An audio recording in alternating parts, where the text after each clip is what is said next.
orphans are lovely and cute, but once you meet them, it changes your entire life because you're never the same. Alex Davies is one of thousands of foreigners who volunteer in orphanages across Uganda. I'm very privileged to be a father to 19 wonderful children.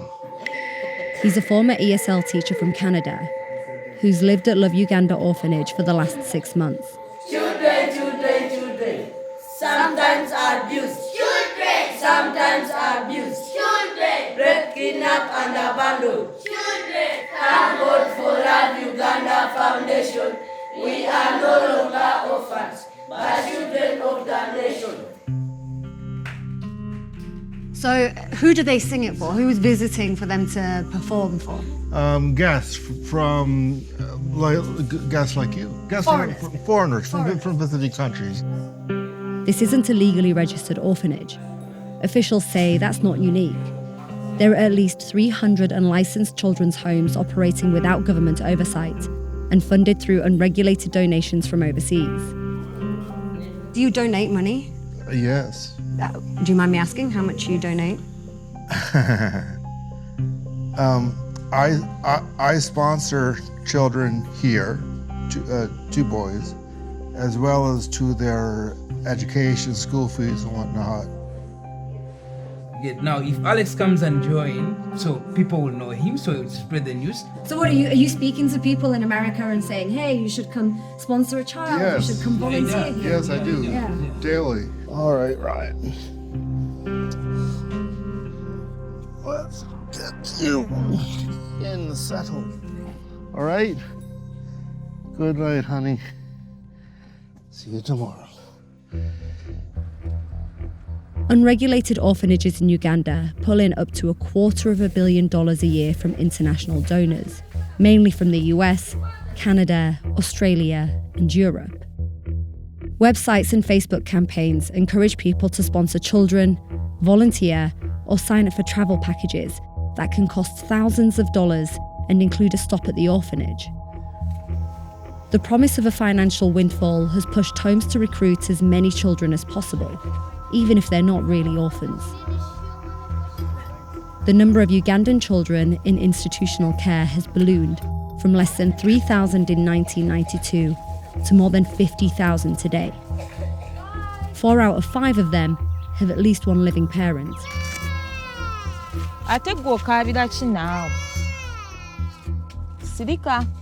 Immaculate Nakiyimba fell into that category.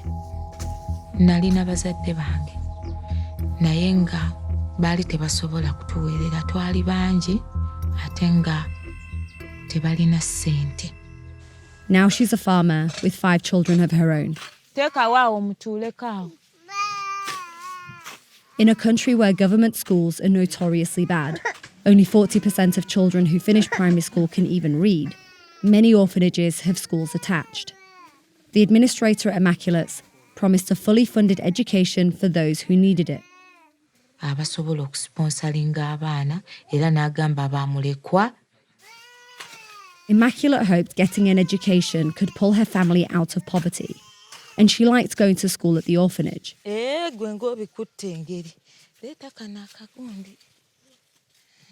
Kubanga n'omuzungu abaali bampeerera baamala Australia neba nga tekyaweereza buyambi eno. Ebyo nabyo ne biggalwawo, kwe kulaba nti nalimanga olumu era ekyaddirirawo we nakoma.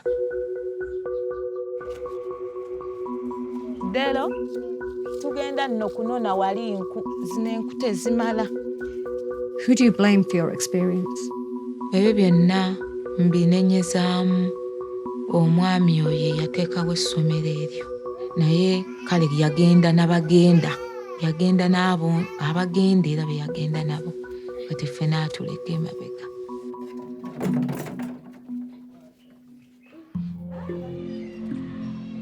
In 2016, the government passed legislation to better regulate orphanages. Okay. They're now sending local probation officers to places that don't meet national standards. This is the place.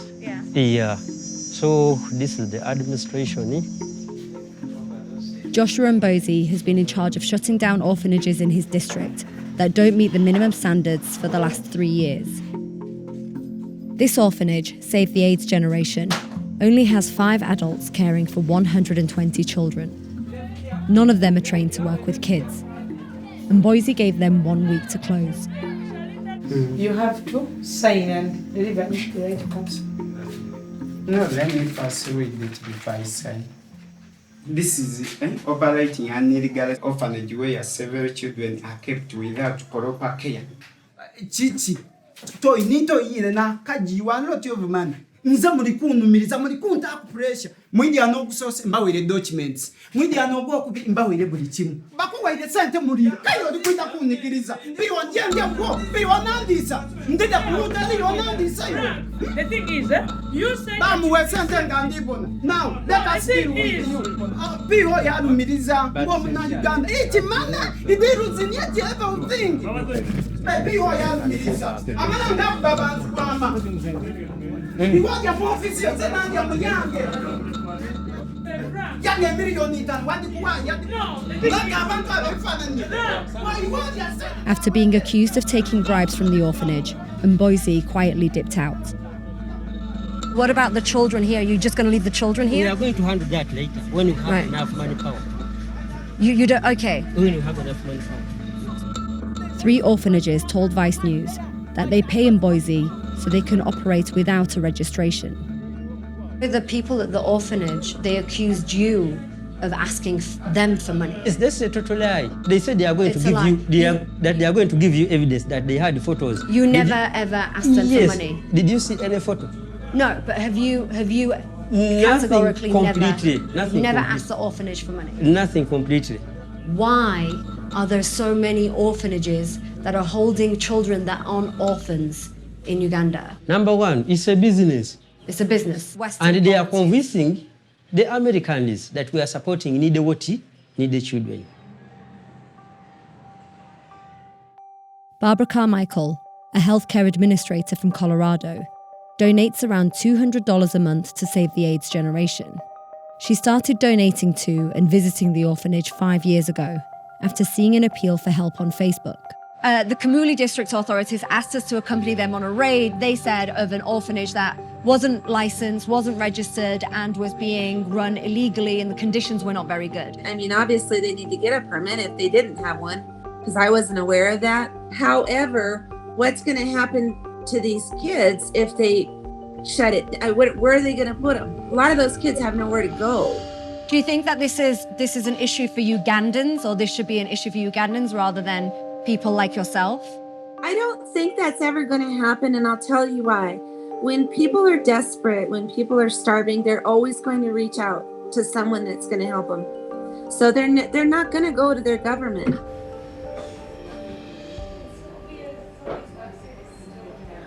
Mondo Chateka helps oversee the government effort to shut down illegal orphanages. How long has it been going for? Your plan to get rid of illegal orphanages? For the last about 4 years.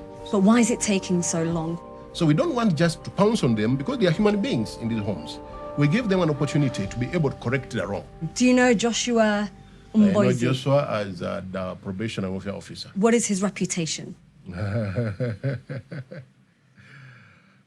I may not be able to talk about his reputation, but I know that Joshua has been on the job for some time.